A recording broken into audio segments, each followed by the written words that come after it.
Selamat datang di channel Simar Imam. Sembari mendengarkan tinggalkan like dan komentarnya bosku. Jangan lupa pasang headset kalian. Siapkan kopi dan camilan. Lupakan pahitnya kehidupan. Mari kita dengarkan sambil rebahan.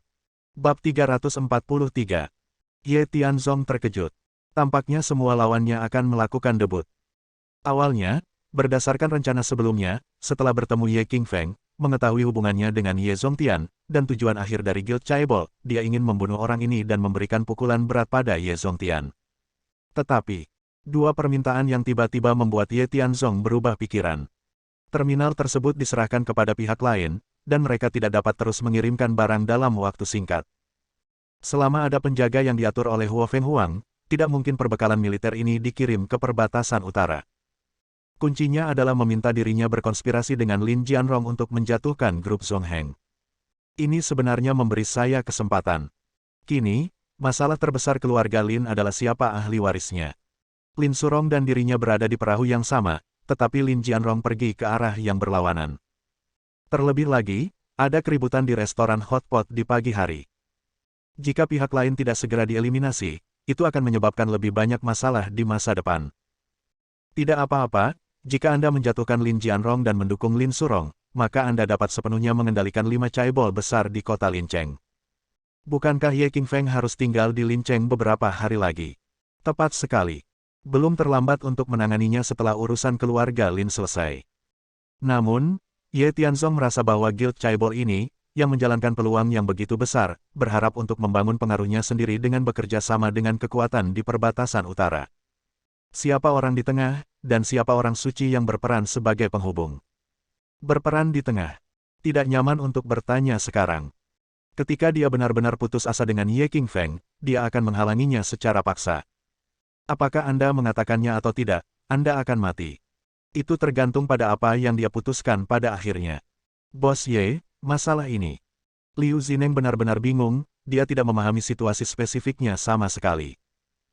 Namun, dalam hati Ye Tianzong, dia sudah mengambil keputusan, jadi dia menyela dan berkata sambil tersenyum, karena Tuan Ye berkata demikian, maka kami pasti akan berusaha semaksimal mungkin untuk melakukannya. Lalu, kami akan melakukan apapun yang Anda inginkan kapan saja. Ketika saatnya tiba, jika Anda memberitahu kami akan segera berkomunikasi dengan Lin Jianrong untuk memastikan bahwa grup Zongheng dapat dibasmi dan menghindari kekhawatiran serius Anda. Haha. Ye Qingfeng mengangguk sambil tersenyum, berdiri, dan dengan antusias menepuk bahu mereka berdua, dan berkata, saya sudah berkomunikasi dengan Lin Jianrong, dia akan mencari Anda, Presiden Liu kapan saja, dan Xiao Ye, lihat, kemampuan yang bagus, saya harap Anda dapat berpartisipasi di dalamnya. Dalam beberapa hari ke depan, saya akan duduk di Jiangnan Clubhouse, markas besar persekutuan Chaebol di kota Lincheng. Sebelum saya datang, ada orang lain, tetapi keberadaan terakhir adalah tidak diketahui. Itu pasti disingkirkan oleh seseorang, objek kecurigaan kami adalah grup Zongheng. Perusahaan ini, selain membawa berita negatif yang besar kepada guild kami, juga membawa banyak pukulan dari segi ekonomi dan personel. Saya harap ini saatnya aku akan mengakhirinya dengan tanganku sendiri. Ya, Presiden Ye. Tuan Ye, jangan khawatir, bersama kami dan aliansi, tidak peduli apa yang dia lakukan, dia adalah macan kertas, dan dia pasti tidak akan berhasil. Setelah negosiasi, kedua Ye Tianzong juga menerima perawatan khusus dari Ye Qingfeng, dan mereka secara pribadi diantar oleh pemimpin pria berbaju hitam. Sesampainya di pintu masuk Wetland Park, setelah masuk ke dalam mobil, ia menyapa, kali ini Ye Tianzong pergi. Sejujurnya, Liu Zineng saat ini masih shock, merasa seperti mimpi. Meski tidak berlangsung lama, baginya, itu terasa seperti penderitaan selama 1 abad. Dia akhirnya lolos dari lahir, dan hingga saat ini, dia masih dapat mengingat wajah tersenyum Ye Qingfeng. Memang benar sahabat itu ibarat sahabat harimau. Mereka tampak memiliki wajah yang menyenangkan di permukaan, namun nyatanya mereka menyembunyikan pedang di balik senyumannya. Tidak ada yang tahu kapan mereka akan menembakmu dari belakang. Tuan Ye, bagaimana? Penampilan saya tadi baik-baik saja kan? Dan baru saja lolos dari mulut harimau, masih ada sarang serigala Ye Tianzong yang belum terpecahkan. Liu Zineng sedang berjalan di atas es tipis, memandang Ye Tianzong yang sedang berkonsentrasi mengemudi, dan ekspresinya tampak sedikit bermartabat. Dia dengan gemetar bertanya ragu-ragu, bagaimana kalau membiarkanku mengemudi? Itu hanya akting, Tapi kakak sebenarnya adalah kamu, bukan aku. Kamu membuatku merasa sangat tidak nyaman. Hehe. Ye Tianzong tersenyum ringan. Dia memahami pikiran orang-orang seperti Liu Zineng dengan sangat baik, jadi dia hanya tersenyum ringan, melambaikan tangannya dan berkata, tidak apa-apa, biarkan aku melakukannya. Bagaimana jika Ye Qingfeng mengirim seseorang untuk mengikuti kita nanti? Ini semua tentang akting. Terlebih lagi, katakanlah performamu barusan belum bisa dikatakan nilai sempurna, tapi menurutku setidaknya sudah lulus. Oleh karena itu, nilai gunamu harus terus berlanjut, jangan terlalu khawatir, dibandingkan dengan Ye keganasan Qingfeng, saya masih lembut, berbalik, kita masih harus menargetkan grup Zongheng dan bekerja sama dengan Lin Jianrong. Anda adalah protagonis, Anda sangat diperlukan, selanjutnya Anda harus melakukannya dengan baik. Petik 2. Tuan Ye. Mendengar ini, Liu Zineng mau tidak mau menyela, dan berkata dengan lemah, saya tidak mengerti jika menyangkut masalah ini. Saya pernah mendengar tentang grup Zongheng. Grup ini sangat kuat. Grup ini secara berturut-turut telah mengakuisisi 4 chaebol besar. Saya rasa target mereka selanjutnya adalah keluarga Lin. Sekarang, mari kita menjalin hubungan. Anggota keluarga Lin sedang berpikir bersama untuk menangani grup Zongheng. Ini adalah perusahaan yang sangat misterius, dan saya khawatir sekali kita terlibat, kita tidak akan mampu mengacaukannya. Tentu saja, aku tahu kamu orang hebat, kamu mungkin punya cara untuk keluar, tapi aku tidak bisa. Tidak, grup Zongheng tidak akan merepotkan kita. Pikiran Liu Zineng ada di hati Ye Tianzong, dia tersenyum ringan. Melihat postur misteriusnya, Liu Zineng merasa semakin bingung dan bertanya dengan curiga, Tuan Ye, mengapa Anda begitu yakin? Saya tidak tahu seberapa mampu Lin Jianrong. Tetapi jika kami terlibat, kami ingin melakukannya. Saya takut akan sulit untuk mundur lagi. Saat Ye Qingfeng mengungkitnya barusan, sejujurnya, saya sangat ragu-ragu, tapi siapa yang tahu Anda akan benar-benar setuju. Saat itu, saya hanya, apa yang terburu-buru? Grup Zongheng adalah milikku, apakah aku masih bisa membuat masalah untuk diriku sendiri? Apa? Liu Zineng sangat bersemangat. Tanpa sadar mengulurkan tangan untuk meraih kemudi. Untungnya, keterampilan mengemudi Ye Tianzong bagus, dan dia mengerem tepat waktu, sehingga dia tidak menjadi liar, jika tidak, akan mudah menyebabkan kecelakaan lalu lintas. Apa yang sedang kamu lakukan? Ye Tianzong sangat marah dan menatapnya. Dan Liu Zineng gemetar ketakutan, dan dengan cepat berkata membela diri, maaf, Tuan Ye, saya baru saja bersemangat. Saya tidak mengerti apa yang baru saja Anda katakan. Maksud Anda, grup Zongheng ini, adalah milik Anda. Maka orang yang ingin dihadapi Ye Qingfeng adalah, yaitu milik saya. Zongheng Group, nama saya Ye Tianzong, apakah menurut Anda ini suatu kebetulan? Mereka yang tidak tahu tidak bersalah. Meskipun orang ini baru saja ceroboh, suasana hatinya dapat dimengerti. Ye Tianzong menarik napas dalam-dalam, menahan amarah yang baru tersulut, dan berkata dengan tenang, kamu hanya perlu mengetahui masalah ini sendiri, dan jangan mempublikasikannya ke dunia luar. Memang, tugas saya selanjutnya adalah mendapatkan keluarga Lin. Jadi, saat Ye Qingfeng memberitahu kita untuk bergabung dengan Lin Jianrong, saat itulah aku akan menjatuhkannya. Saat itu, kamu akan bertindak berdasarkan pandanganku. Jika kamu berani mengacaukannya untukku, apa konsekuensinya? Aku masih perlu menjelaskan terlalu banyak. Tentu saja, saya akan melakukan yang terbaik untuk membantu Anda. Hati Liu Zineng bergejolak, dan dia memandang Ye Tianzong dengan ketakutan dan kekaguman di wajahnya. Siapa Ye Tianzong ini? Dari luar, dia hanyalah menantu dari keluarga Ren, orang yang tidak berguna dan tidak berguna. Tapi dia bisa berhubungan dengan Su Junwan, dan seluruh aliansi sekarang berada di bawah kendalinya. Terlebih lagi, karena sangat tertarik dengan Guild Chaebol dan memiliki kelompok vertikal dan horizontal, dia bersikeras untuk melawan pihak lain. Setelah mengambil alih 4 Chaebol satu demi satu dan mencoba bergabung dengan keluarga Lin untuk bersaing dengan mereka, dia tiba-tiba merasa bahwa dia tampaknya berada di posisi yang tepat. Mungkinkah dia akan menjadi penghalang baginya untuk berdiri? Mereformasi aliansi adalah tujuannya yang teguh. Meskipun prosesnya agak rumit, dia percaya bahwa jika ada kemauan, di situ ada jalan. Oke, biarkan saja seperti ini untuk saat ini. Kami akan menunggu pemberitahuan Ye Qingfeng kapan saja. Kamu harus bersiap sepenuhnya dan datang serta bekerja sama denganku kapan saja. Adapun yang lainnya, apakah itu uang atau liga, simpanlah untuk sementara. Selama kamu bekerja sama dengan baik, aku tidak akan memperlakukanmu dengan buruk. Parkirkan mobil Anda di pinggir jalan. Liu Zineng keluar dari mobil. Sebelum pergi, Liu Zineng terus mengangguk dan membungkuk ke arah mobil. Di bawah kombinasi kebaikan dan kekuatan, dia seharusnya diyakinkan sepenuhnya oleh Ye Tianzong.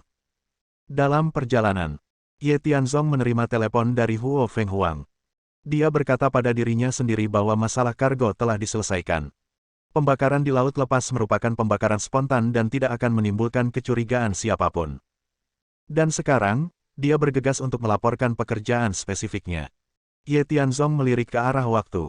Sekarang sudah jam 7 malam. Orang tuaku, begitu juga Ren Yurou, pasti baru saja menyelesaikan pekerjaannya. Jika dia menghilang begitu saja sepanjang malam tanpa pertemuan tatap muka, saya khawatir akan menimbulkan kecurigaan. Feng Huang, datanglah ke restoran hotpot di Jalan Pejalan Kaki sekarang. Kami mendiskusikan hal-hal spesifik di restoran hotpot. Sebelum jam 12 malam ini, masih terlambat untuk bernegosiasi dengan orang-orang di pavilion Tiansu, kan? Mendengar kata-kata Ye Tianzong, Huo Fenghuang di ujung telepon merenung sejenak, lalu mengangguk dan berkata, baiklah, meskipun waktunya tidak sama, saya dapat mengubah waktunya. Maka akan menjadi jam 12 malam.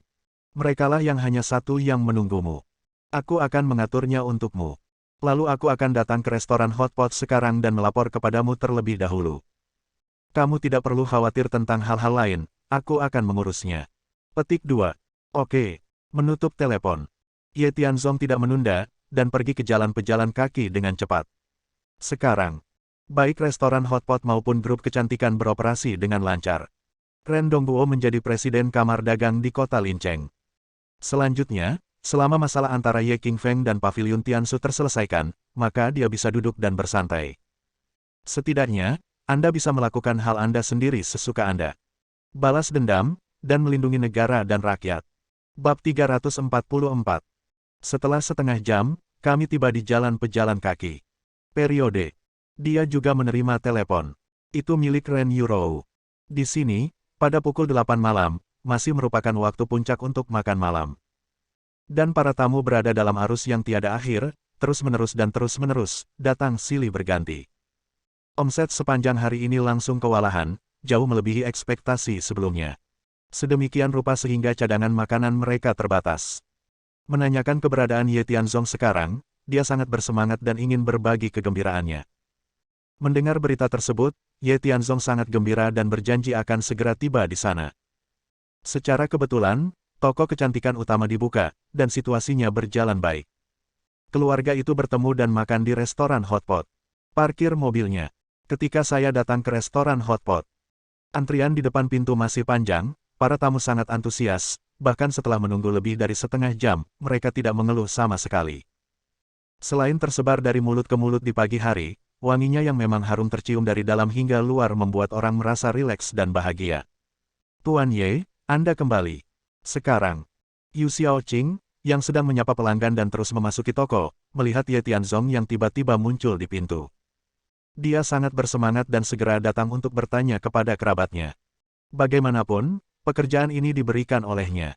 Dan pada siang hari, saya salah memahaminya dalam berbagai cara.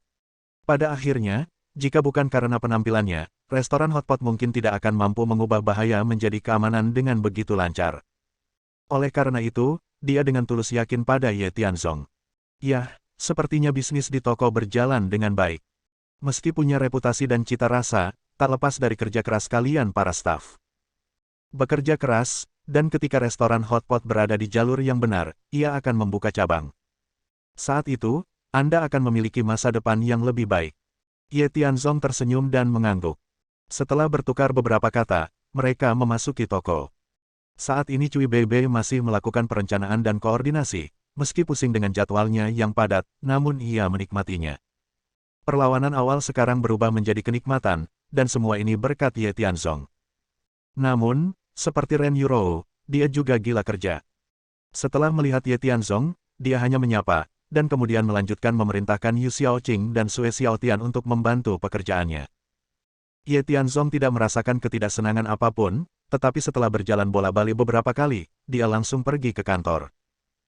Ren Yurou seharusnya masih bekerja di kantor, dan grup kecantikan belum tutup, diperkirakan akan memakan waktu cukup lama sebelum Zhang Chunqin dan Ren Dongguo tiba. Ketika saya sampai di depan pintu kantor, sebelum saya sempat membuka pintu, tiba-tiba terdengar suara aneh dari dalam ruangan. Nona Ren, saya harap Anda dapat mempertimbangkan permintaan saya dengan hati-hati. Restoran hotpot ini tampaknya berjalan dengan baik, dan prospek masa depannya tidak buruk. Namun, bagaimanapun juga, ini masalah kecil. Jika Anda ingin mencapai yang lebih sempurna transformasi, kalaupun ingin maju dan berkembang, saya khawatir akan membutuhkan dukungan dana dan koneksi. Saya melihat putri saya sepertinya cukup senang bekerja di sini, jadi sebagai seorang ayah, saya berharap bisa memiliki restoran hotpot. Tentu saja, saya juga akan memberikan dukungan yang sesuai. Bagaimana menurut Anda? Siapa ini? Putriku bekerja di sini. Ingin menjual seluruh restoran hotpot. Ini adalah hari pertama pembukaan. Adakah yang menyadarinya secepat ini? Tuan Cui, saya rasa Anda mungkin salah paham tentang masalah ini. Awalnya saya menyarankan agar Bebe datang bekerja di sini.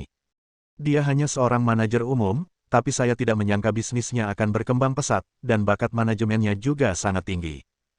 Menurut saya pribadi, bagus baginya untuk terus bekerja di sini. Tidak perlu meningkatkan untuk menjadi bos, tapi membunuh bakatnya, bukan begitu? Baru dengar di sini. Suara lain terdengar tiba-tiba. Itu adalah Ren Fengjiao. Namun kata-kata yang tersirat tidak lagi tajam dan bermanfaat seperti dulu, malah mereka memikirkan restoran hotpot.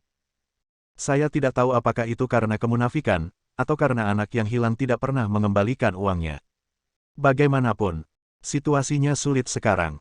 Seseorang datang untuk membeli. Tapi restoran hotpotnya baru buka, jadi pasti tidak mungkin.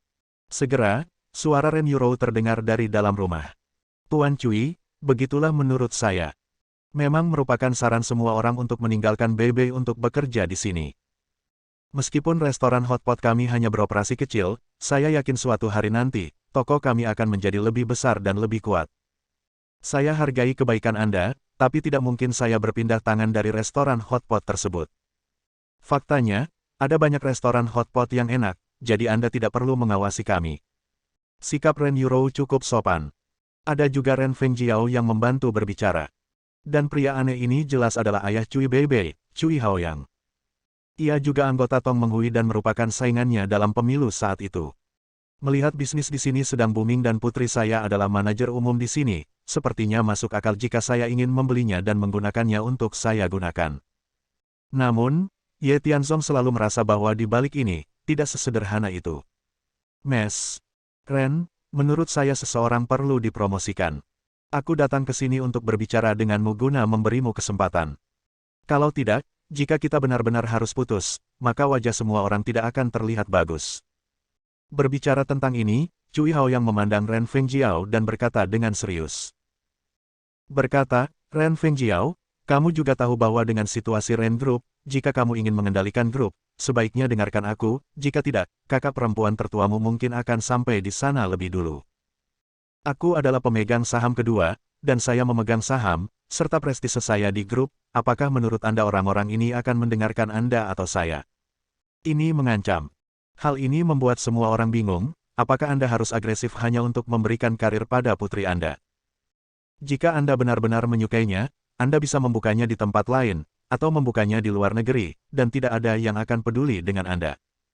Dan sekarang, isu tersebut juga meningkat menjadi masalah pengambilan jabatan di grup tersebut. Tampaknya tujuan Cui Haoyang datang ke sini kali ini tidak begitu murni. Tuan Ye. Tepat ketika Ye Tianzong sedang memikirkan hal ini, bertanya-tanya tentang pemikiran pihak lain. Suara Cui Bebe tiba-tiba terdengar dari belakang. Dia baru saja menyelesaikan pekerjaannya dan sangat berterima kasih kepada Ye Tianzong, jadi dia datang untuk berbicara dengannya segera setelah dia punya waktu luang. Kebetulan ada beberapa masalah manajemen yang ingin saya minta nasihatnya kepada Ye Tianzong. Ye Tianzong, sebaliknya, sedikit bingung dengan Cui Haoyang. Di sini, biarkan mereka menanganinya terlebih dahulu. Saya tidak terburu-buru untuk masuk, tetapi menggunakan Cui Bebe, saya mungkin bisa membuka terobosan. Melihat restoran hotpot ini berada di jalur yang benar, dia tidak akan pernah membiarkan siapapun mengganggunya. Jika demikian, dia akan menghentikannya sejak awal. Ye Tianzong berjalan mendekat dan hendak berbicara ketika dia melihat Cui Bebe. Dia juga khawatir hal itu akan menarik perhatian orang-orang di ruangan itu, jadi dia mengambil napas dalam-dalam dan membuat gerakan diam.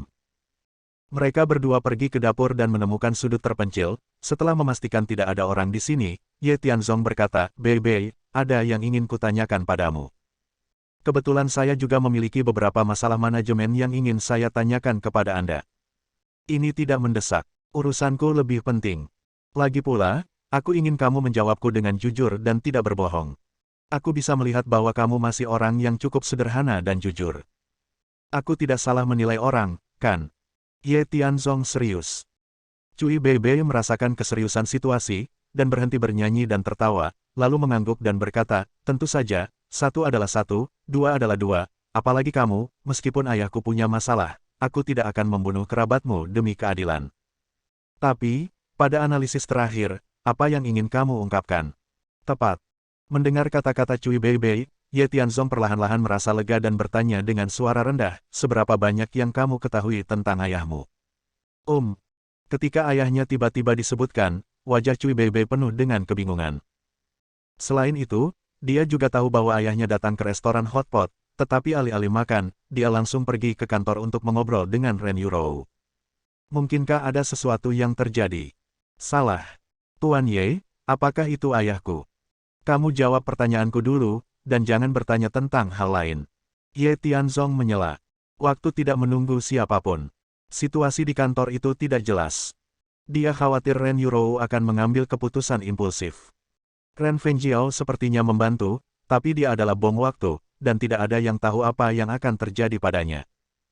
Oleh karena itu, yang terbaik adalah mempersiapkan terlebih dahulu untuk mengambil tindakan pencegahan. Basisnya adalah pemegang saham kedua Ren Group. Selain itu, dia juga suka berinvestasi dan telah berinvestasi di banyak industri lain. Oleh karena itu, dia adalah orang-orang yang dia datangi. Yang bisa dihubungi adalah semua jenis orang, dari semua lapisan masyarakat. Selain itu, ayah saya menyukai uang dan menganggapnya sebagai hidupnya. Dia tidak akan melewatkan kesempatan apapun untuk menghasilkan uang. Oke, jadi di antara orang-orang yang berhubungan dengannya, apakah ada orang yang menurutmu aneh? Keanehan. Setelah Cui Beibei merenung dengan hati-hati, dengan wajah bingung, dia berkata, saya baru saja kembali ke Tiongkok, dan ibu saya meninggal sebelumnya, jadi saya tidak menghubunginya untuk waktu yang lama. Bahkan jika saya kembali kali ini, kami belum banyak bicara. Jika saya benar-benar ingin mengatakan sesuatu yang aneh, saya khawatir ada satu hal. Karena ayah saya selalu sangat tegas, tetapi ketika saya menelepon terakhir kali, saya melihatnya mengangguk dan membungkuk dengan yang lain. Dengan tampilan penuh hormat dan menyindir, dan masih mengatakan bahwa dia pasti akan melakukannya. Apakah itu membantu Anda membuat orang lain bahagia? Benar saja. Ini mungkin merupakan hal yang sulit. Dia bilang dia ingin membeli restoran hotpot untuk putrinya, itu mungkin alasannya. Tujuan sebenarnya adalah melakukan sesuatu untuk orang lain. Dan orang yang mendambakan restoran hotpot ini saat ini adalah Lin Jianrong. Memiliki keberanian untuk melakukannya, Ye Tianzong bertanya dengan serius, apakah Anda ingat orang yang berbicara dengannya? Siapa namanya? Apakah nama belakangnya Lin? Aku tidak tahu siapa namanya, tapi itu memang Lin. Aneh, bagaimana kamu tahu itu? Benar saja, itu adalah Lin Jianrong. Orang ini, saya belum menemuinya untuk menjelaskan apa yang terjadi pada siang hari. Ye Qingfeng juga harus segera menghadapinya. Namun ia enggan berhenti sejenak dan bersikeras membuat rencana untuk restoran hotpot ini, kini bahkan Cui Haoyang pun ditugaskan. Walaupun orang ini menyebalkan, dia tetap harus dikagumi, kemampuannya juga sangat kuat, jika tidak, dia tidak akan bisa mencapai titik ini dengan tangan dan matanya. Itulah masalahnya. Kalau begitu kita harus maju terus. Oke, itu bukan urusanmu, aku mungkin tahu segalanya. Kamu turun dulu, urusan manajemen, nanti ku beritahu. Aku harus mengurus sesuatu sekarang. Bersambung.